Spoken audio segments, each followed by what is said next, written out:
Yo, what's going on, snipers, and welcome back to our Arizona Coyotes franchise mode here in NHL 22. So in last episode, we had the draft in the re-sign stage, and we had a pretty good draft. We got a couple low late prospects into our system just to build up on for the next 10 seasons or so.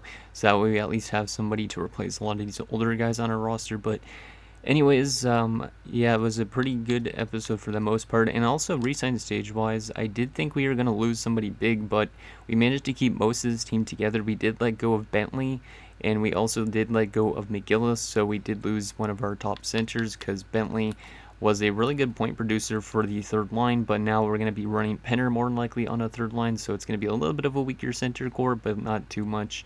And then we also have guys like McIntyre, who's going to probably play third line minutes this season.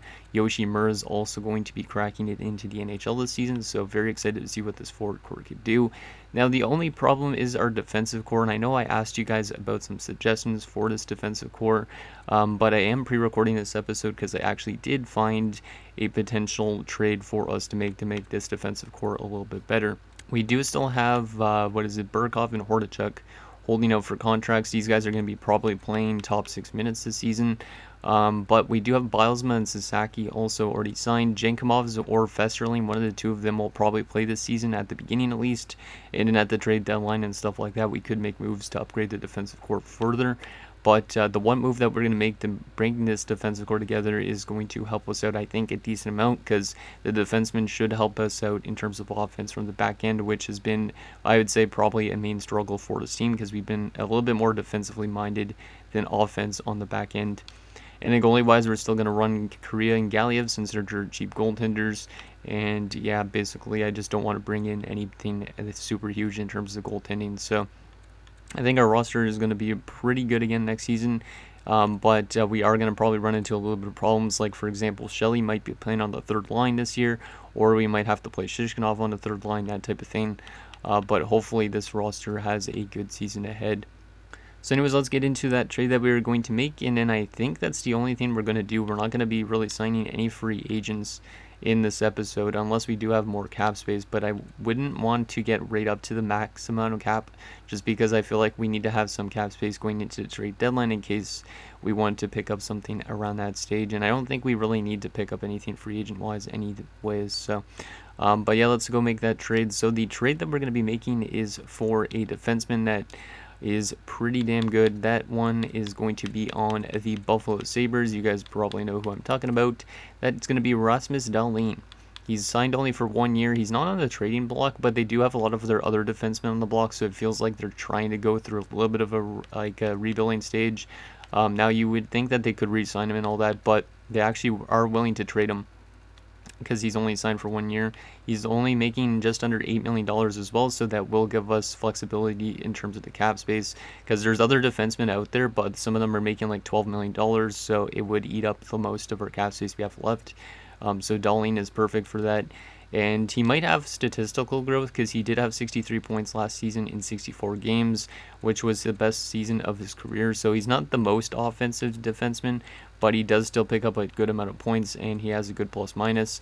He also does have some playoff experience. As you can see, he went to a cup finals back in 30-31.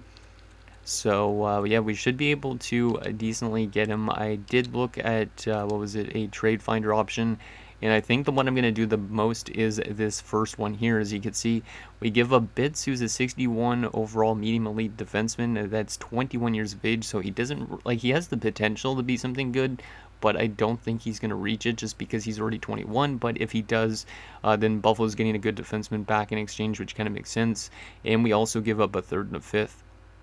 Now, the other offers, I don't like this one as much just because Lambert's 19 only in the same overall as Bitz. So I feel like this one, Lambert has a better chance of actually being better than Bitz.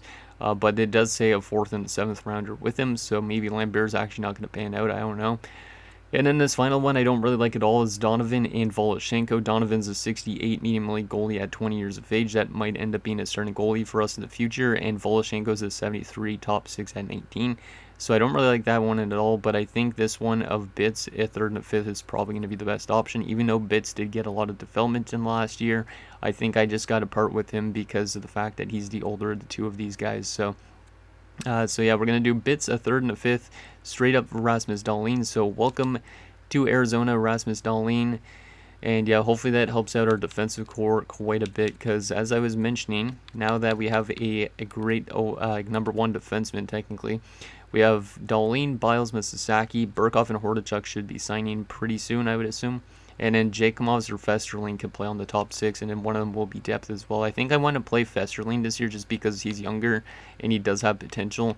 Jakemovs could just be that depth defenseman, so I think we should still have a pretty solid defensive core. And then goaltending is probably the biggest question mark still if we get to the playoffs, which we probably should with this forward core we have right here. Because look at this forward core, how nasty it is. We got all these players 85 and above, and then our bottom six is just good complementary pieces. And then I think for depth forwards, we might end up using guys like Bykov or Appleby as depth, just because might as well put them in a make or break situation and not sign anybody else. But so there is our only trade and only offseason move we're going to make so far. I think we might make some more at the start of the season, who knows, but we have $8 million in cap space, which is nice because that should be able to afford us. We could always technically upgrade our defensive core with free agent signings right now, but I think it would be better to wait till the trade deadline because there might be something better out there. And then maybe we would actually flip like a roster defenseman in order to upgrade that defensive core. But right now I think our team is going to look a lot better with the addition of Dahlin on the back end. And yeah, hopefully he could be that kind of like catalyst on the back end for our power play and all that type of thing. So let's begin the sim up to next season and set up our lines and all that type of thing, and then we will sim 41 games of the season, because like I said, I will always go 41 games in these type of episodes just because I'd like to get to the halfway point just to see how everybody's doing, and also because I'm kind of curious on how guys like Michkov and Agostino will do this season, considering every year for the last 4 years those guys have been really great. So Appleby straight up for a 6-year goalie that's signed for 6 years, no thank you. Don't really need a goalie that's signed for that long term, but that's kind of funny. They're trying to trade us goaltenders just because they see our goaltending core isn't really the best overall wise, but I would rather take an 81 and a 79 over an 86 goalie, just because those 86 elite goalies and above, they usually don't simulate that well, especially in the playoffs, so it doesn't really make sense. I don't need 2 defensemen, but thank you, Montreal. Conboy, no thank you. That guy literally just signed, I think, in Chicago, because I think I remember seeing his name at free agency. Hordichuk is still holding out on his contract, so he should be dropping down his asking price, I hope, because he was asking for over $2 million at one stage. Yeah, we'll go 1 year at 165, which means we're actually only gonna have like $6 million in cap space, maybe $5 million. So not as much as we were originally expecting, but we should be able to still upgrade our defensive core easily in terms of the trade deadline, because if we want to, we could trade away, like, say, Hordichuk, for example, and like a draft pick and upgrade our defensive core even more so. And then it'll also free up that cap space a little bit too. But I think that's the one thing that we would probably do trade deadline-wise if it comes to it, because I think our offensive core is probably going to do really good, because they have been really good the last few years. So let's just go best lines for a second, and let's see if there's anybody that needs to be called up, which I don't think there needs to be. Let's just take a look. Penner, Delmont. Penner's obviously going to be playing instead.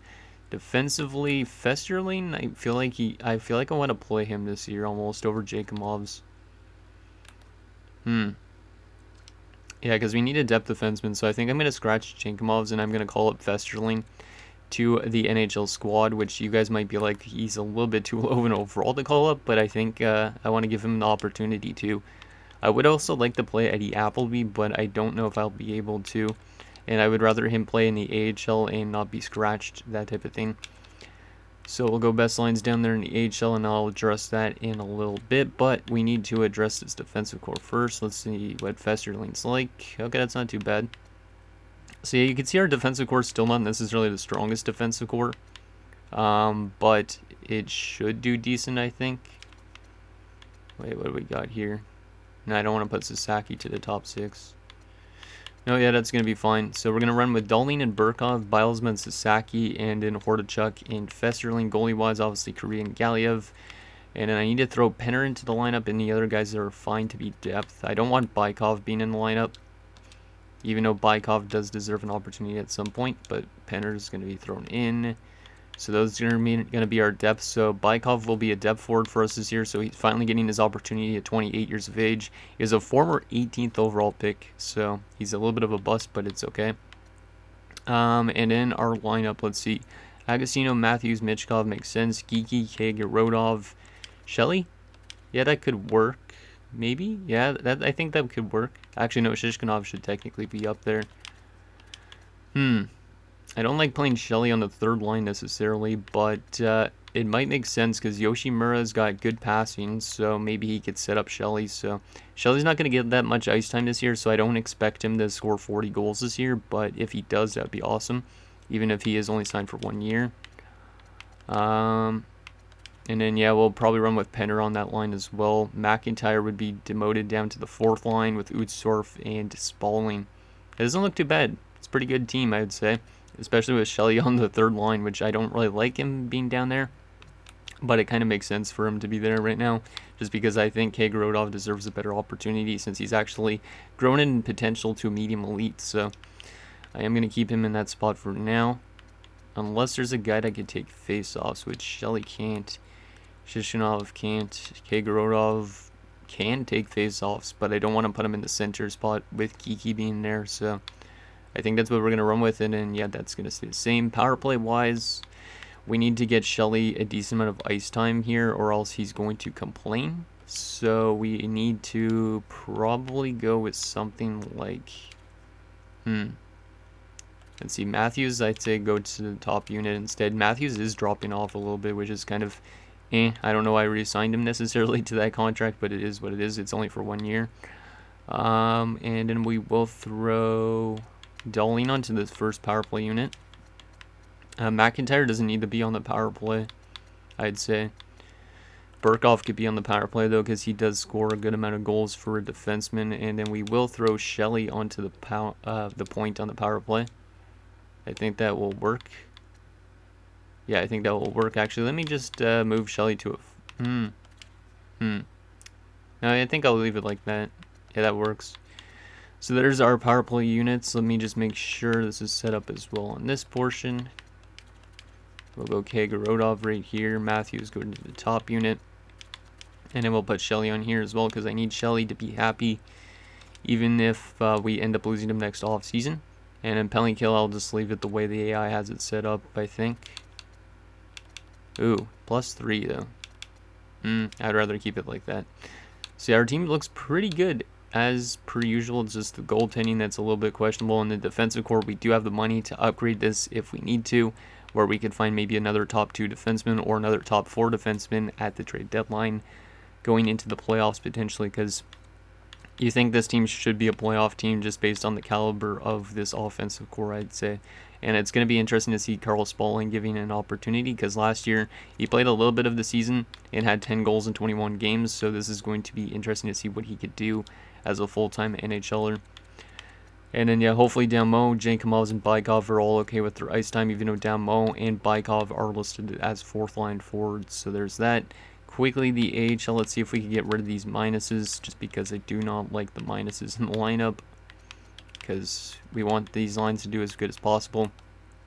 Appleby and Voloshenko should do pretty good together, which is good because they both have some potential still. McGrath, the low lead, is up to a 77. Wow, he developed really quickly. He might crack our defensive core next season. Not that great of chemistry down here in the AHL. So we might have to leave this the same, which is unfortunate, but it is what it is. And Donovan, the medium elite goalie, up to a 70. Nice.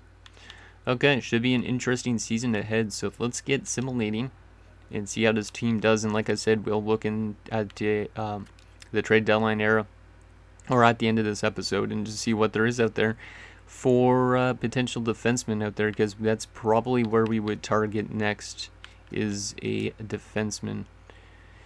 Just because I don't know, like, I feel like we could do a similar move to what we did with DeMaio. Because if you guys remember DeMaio, we traded him to Columbus, and then we got in Zach Werenski to upgrade our defensive core. So maybe that's something we look to do this year, is trade away like Hordichuk to upgrade our defensive core. So we'll see how it plays out. But 4-2-1 in the preseason, not too bad. pretty solid. Kagorodov with 8 points in 7 games, hoping for a big season from him after his last season where he had 40 goals. I can't remember exactly how much he and Shelley and all those guys had, but I know we had 340 goal scorers because Michkov had 46 goals, that was right. Kagorodov had 42 goals, so yeah, hopefully he can do that again. And then Shelley had 45 goals. I don't think Shelley's going to put up as much points because he's on the second line power play now, and he's playing on the third line. But you never know. Maybe Yoshimura's going to set him up for a lot of goals because Yoshimura's in a good spot potentially to win Rookie of the Year playing alongside a guy like Shelley who could score some big goals. So there we go. We're up at the start of the season. Let's simulate 41 games. So we'll go up to, I guess, let's just go up to December the 1st first, and we'll see what happens. This team should be a playoff team easily. But, yeah, that defensive core, I don't know how it's going to simulate this season. It's probably pretty similar to last year. So, yeah, we're probably going to need another top 4 or whatnot. But look at our offense, how good it's been in these first, 10 games or so of the season. Scoring, 4+ goals a game. So that means the Michkov-Agostino connection is probably going to be still doing good. As Burkov has already been injured with a concussion, that's not great. Let's just go replace player. But, yeah, our offense is off to a really good start this season. I feel like almost every game I've seen so far, we've scored 4 or more goals. So that's a good sign from the depth scoring. We'll take Jankov's out and put in Burkov. Burkov's getting a big opportunity to play with Rasmus Dahlin. I don't think he's really a top 2 defenseman at this stage, but still 9-8 shootout win. Wow. And Agostino has sprained his ankle, so that's a big loss. He's been kind of an injury prone the last few years, but it is what it is. And yeah, our offense is insane right now, and our team is simulating like crazy good. And now Michkov has fractured his jaw, so we've lost 2 of our top line players in the span of a few days. We got to take Agostino out because he's now put in Michkov's spot. So I will just throw Bykov there for a second. Take out Dalmo, put in Agostino. And then I guess we could run Bykov on that top line with Michkov being out. Might as well, since Bykov was a former first rounder, might as well give him that opportunity. Okay, and yeah, our offense is insane. 17-2 at December the 1st. That's actually insane. In 19 games, and look at that, Austin Matthews, 30 points in 19 games. So that top line is going off. And yeah, we're in a prime position to be in a really good team this year, even though the Islanders are right up there with us, 33 points for them so far this season. 17-2, I think that might be my best start to a season yet. So let's go another month, because we are going to go all the way to game 41, like I said. And we'll see how we are in those 41 games. But our offense is next level right now. There's our lowest scoring game I've seen in a while, with only 3 goals against the Devils and the Sabres. Somehow the Sabres beat us, even with Rasmus Dahlin being on our team now, as Michkov has returned. So maybe that Michkov loss hurt our team a little bit in terms of the offense. I would bank on that. That was more likely the case. But yeah, Matthews is dropping off, which is unfortunate. But a little bit of a rougher month here for our team, which is okay, because if we dominate too much during the regular season, we're not going to win the Stanley Cup. We know that. So 25-8-1. How much games is that this season so far for us? 34 games. Okay. So we got another 7 more games to go. So we'll simulate 7 more games and see how the team does in those 7 games. So we'll go all the way up to the 13th. And yeah, then we'll take a look at our team stats and player stats so far for the season. But yeah, our team is struggling a little bit lately, but it's okay. Because like I said, I just don't want to be too dominant of a team. But yeah, our offense is pretty much next level. Looks like 30-10-1, which we're on pace to have a 60-win season for sure, which is good. 61 points. Are we the top of the league right now? Yes, we are, by quite a large margin, it looks like, as well. So let's take a look at the standings quickly and just see where we're doing good at and where we're not doing so good at. And then we will take a look at our player stats as well so far for the season. Also the trading block, just in case we want to make some trades to upgrade that defensive core, that type of thing.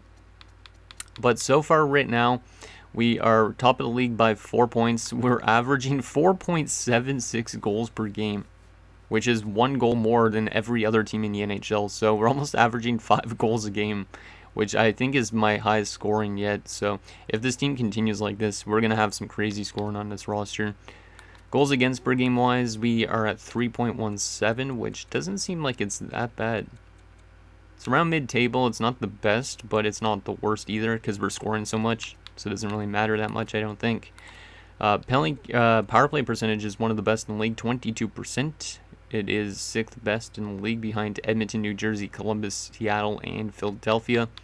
And our penalty kill is our main problem right now. We might be a little bit too offensive, 76.4%, so maybe the penalty kill needs to be addressed. I don't know really, but it is what it is. 7-3 in our last 10 games as well. Let's take a look at those player stats so far for the season, see who's been doing really well and who hasn't been. Matthews, 55 points in 41 games. He's on pace for 110 points this year, which is nuts. Geeky's got 44 points in 41 games, which is pretty good. He's got one more year left on his contract, so he's on pace for 88 points. Penner, 34 points. That's pretty good for a guy that's just given an opportunity on that third line. So he's on pace for 68 points, which is pretty good. Spalling, 15 points in 41 games. Not terrible. Not a lot of offense, but he doesn't get a lot of ice time either. So I'm okay with that because, yeah, he only averages 10 minutes a game, so don't expect him to put up a lot of points. Blaikov, since getting thrown in the lineup, 5 points in 9 games, pretty solid. Dalmo still has been a really good depth forward, 5 points in 4 games. He's still over a point per game, I think, in his career. Yeah, 15 points in 13 games as a depth forward, which is kind of nuts. So pretty good stats from our depth guys. Left wing wise, Shishkinov, 51 points in 41 games. He's off to an insane start off to he's on pace for 102 points this year, which means that I signed him for a 1-year deal. That was not a good idea. I should have probably signed him long term. Agostino, 46 points in 37 games. A little bit of a slow start for Agostino, but his injury might be it because of that. Plus 25 as well. So I don't know how much points he's on pace for, but I don't know if he breaks 100 points this year. It depends on how good his second half of the season is. And then Jackson McIntyre, not bad. 22 points in 41 games, only 5 goals, but still I will take that from a third liner, I think, or fourth liner even maybe. Is he on the fourth line? I think so. Averaging 11 minutes a night. Gets some short-handed time as well. Right wing-wise, Kagorodov, 54 points in 41 games. This guy's on pace for 108 points. Wow. See, you can see why I said that we might need to let go of Shelley, because Kagorodov is taking over that spot, shooting 24%. He's at 33 goals already this season, so he's on pace for 66 goals, which it would be absolutely insane. So yeah, this guy's nuts. 17% as well as his shooting percentage in his career. Yeah, he's doing so good, and his potential dropped down to medium top 6, probably because he just turned 26, it looks like, but 87 overall. Yeah, this guy is a machine right now. And then Michkov, 47 points in 32 games. He missed a lot of games, but he's still way over point per game. And then Shelley, 16 goals, 17 assists, 33 points. A little bit of a hit to him because of the fact he's getting less ice time, but it kind of makes sense. Yoshimura doing pretty solid in his rookie season, 28 points. You'll love to see that. And then Ustorf, 11 points. Defensively, Rasmus Dahlin helping out the offense from the back end, which is what we need. 32 points in 41 games. Plus 25. Bilesma, 15 points and a plus 36. Sasaki, 14 points and a plus 32. Burkov, 9 points only and a plus 27. Festerling, 9 points plus 12. That's not bad. Not bad at all. Hordachuk, 6 points and a plus 14. And Jakemov's only a plus 1 and no points in 2 games. So pretty good plus minus from that defensive core. And then goalie-wise, Korea has been pretty good. I'd say 900 save percentage isn't the best, but a 312 goals against. I don't know how the rest of the league shapes up, so it might not make sense. And then Galiev, 6-3 with a 903 and a 304. So goaltending, kind of average right now. Still, that's probably our biggest question mark other than the defensive core. Let me actually take a quick look at the plus minus on this roster. Wow, everybody on this team is a plus 3 and above. So yeah, the fourth line is probably out there for the most goals against, which makes sense. But everybody else on this roster is crazy plus minus wise. And a lot of guys on our team are like on pace for 60 plus points, which is insane. So there's our roster quickly. Also, I just wanted to take a quick look at the entire league for stats and whatnot. So forward wise, Matthews is up there for points, which is good. Kagorodov as well. And Shishkinov as well. So a lot of offense from his team. Best goal scorer so far, Kagorodov is tied for first with Felipe Avery going up for that Richard. Interesting. So there's that if you guys want to take a look at that. And then defensively, Boquist is up there, but Dahlin is quite far behind him. Still, we might have to look for another defenseman to help out that defensive core a bit. And then goalie-wise, Korea has the most wins in the league, which is not a surprise. Most shutouts so far. This Stone guy, best save percentage by a starter so far is probably Lacroix with a 921. Yeah, this goalie's pretty good. Yeah, it's probably Pascal Lacroix right now, who's up there for Vezina. And best rookie so far for points is going to be Eakin, but Yoshimura is not too far behind him, so maybe a good second half from Yoshimura could get him a Calder. So there is that. Let's take a quick look at the trading block, and I think that'll be pretty much it for this episode at that point. Let's just see if there's any defensemen out there that could help us out in terms of upgrading that a little bit. So, no interest in any of those guys. No interest in Bodie Wild or Ryan Merkley or Lundqvist or any of those defensemen. Looks like Buffalo's just getting rid of every defenseman on their team. Anybody else defensively that could help us out? Rantanen, no thank you. Farabee, wait, who is that? Farinacci is still in there. Some good forwards, but we don't really need the forward help, as you can tell. We just probably need a defenseman if we want to upgrade that defensive core. We don't have to, but we have the money that we could spend to do that. And like I said, we could always upgrade it by getting rid of somebody like Kortachuk if we really want to. Nishushkin, but this guy's a 79, so not really an upgrade. Looking more for somebody that's actually like a top 2 kind of defenseman if we want to, or a top 4. But right now it does not seem to be anybody. Miro Heiskanen's dropping off a lot, but he's also making 8.2 million. Drysdale's there, but 2 years left on his contract. I don't like that. Nothing really there in Pittsburgh either, or San Jose. Justin Barron, no thank you. Yeah, there is nothing really on the defensive front. Leo Loof signed for 2 years, though. Nothing really in Vancouver or Vegas. Goalies, yeah, nothing really there in Washington. And that's it. So not really a whole lot in terms of the trading block, which is unfortunate, but I think our team might not be in a bad spot defensively. Like, if we look at the draft board to see like our rankings in terms of stuff, right now we have an A+ on offense, so offense is definitely fine. We do actually have an A+ on defense, so maybe we want to just keep it the same. I don't know, because I was expecting this to be like a little bit worse, but it says we got strength in every position, so that's good. And then goalie wise so far is a C rating, so goalies are probably the most questionable part on this roster, which makes sense.